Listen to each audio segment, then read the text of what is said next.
Hello, this is Darian Wyatt, and I am recording my reflection on Lesson 3 assignment Diversity, a review of the podcasts I've just watched.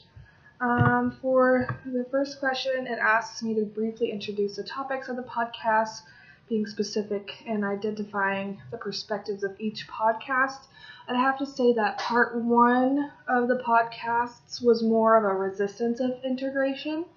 And it focused on the integration and shutdown of the Normandy School District and moving those kids into the Francis Howell District in Missouri, and how parents were very resistant of this. They thought that those children were going to bring the violence with them, and they were going to ruin their credibility of their school and lower all their scores, and that it was going to really put a dent in their child's education if these kids from the Normandy district came into their district. As for part two, it was a complete opposite in the sense that it was more of accepting of integration. A lot of parents, though some were still kind of bitter, they were more curious as opposed to just completely shutting it down at first.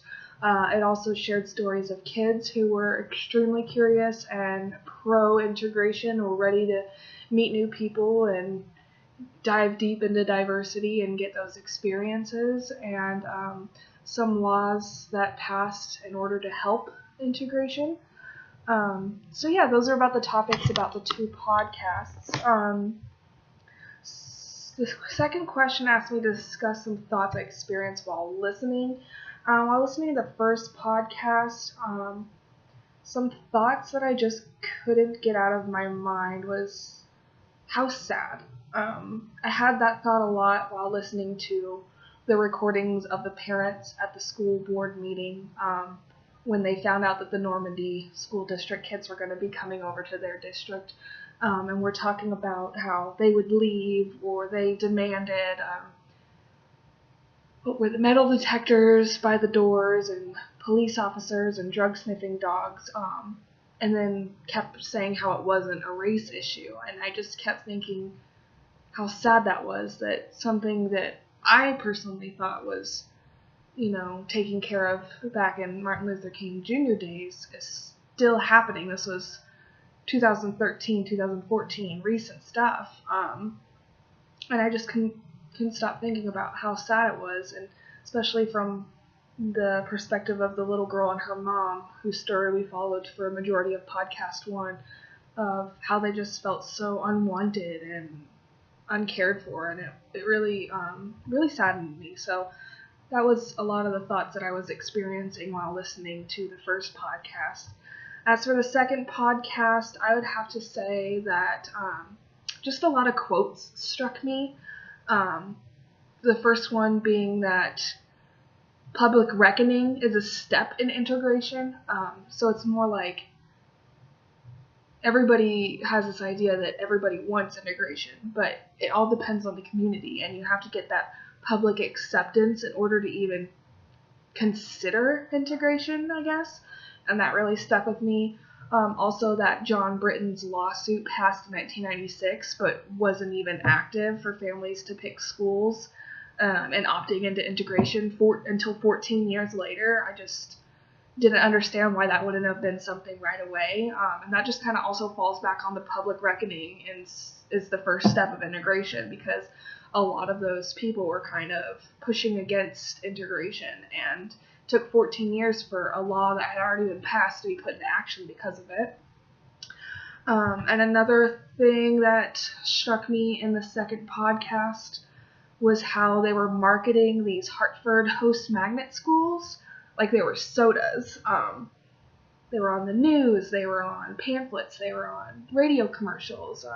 It was kind of like, I guess it just reminded me of the DARE campaign when I was in school, how they were always handing you stuff and promoting it, and you always wanted to be a part of it because they made it sound so great. I just thought it was very weird that they were promoting entire schools as if they were some sort of toy or a candy or a soda. So that was really strange for me. And that another thing was the parents' attitude was different in the second one. Some of them were still hostile towards these magnet schools, but only because they were concerned that they were in bad areas and that their student would be the only white kid in class. So it wasn't more of like they didn't want to do it. They had concerns and asked questions about these things, and they were okay with listening and hearing people out, as opposed to just saying, no, this is a violent area. I don't want to hear your reasoning as to why I should think differently. So the parents' ideas about it in podcast 2 were much more refreshing, I would say. And I also thought it was weird that they were marketing desegregation by showing white people pictures of white people and having white people do the school tours for the white people. I just thought the whole point of desegregation is the diversity, but I guess it was less of a culture shock to do it that way. Also, I like how it said that it promotes the kids how to live in the real world and solve problems with all kinds of people, because they have to learn how to grow up in a more diverse world. And like they said towards the end of podcast 2, the majority of this country in the future isn't going to be white people anymore. It's going to be more diverse, and kids really need to learn how to be in that setting and learn how to interact with those people and solve different problems and see different points of views. And then I guess the last thing that the only thing that really saddened me in this part of the video was how they talked about how black kids had to quote unquote win the lottery to get a seat in the school while they struggled to find enough white kids for the school.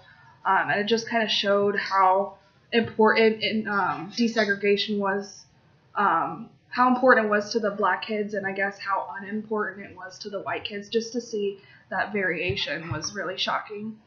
For the next question, it asks, how does this information affect children in education institutions? I would say it affects children in education these days simply because this is still going on. There are a lot of predominantly white schools and predominantly black schools and predominantly poor schools and rich schools, and with the boundaries that are put on kids depending on what neighborhood they live in, it still affects them because they might not get the opportunity to go to a better school based on maybe their finances or their address, and so it can affect students in a positive and a negative way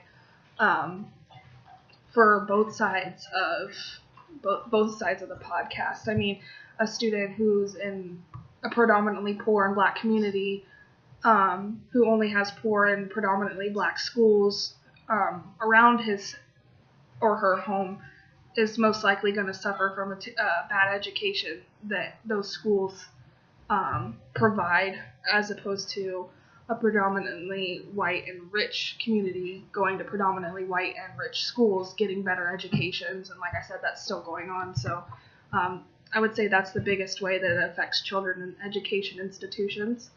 The next question, what are some ways you could share this learning with your fellow educators once you're in the field? I would say just promoting teaching in Title I. I know a lot of Title I schools get bad reps because it's poor and it's really diverse, and a lot of kids come from terrible backgrounds, and it's mostly going to be a behavior lesson. You're not going to be able to get through anything.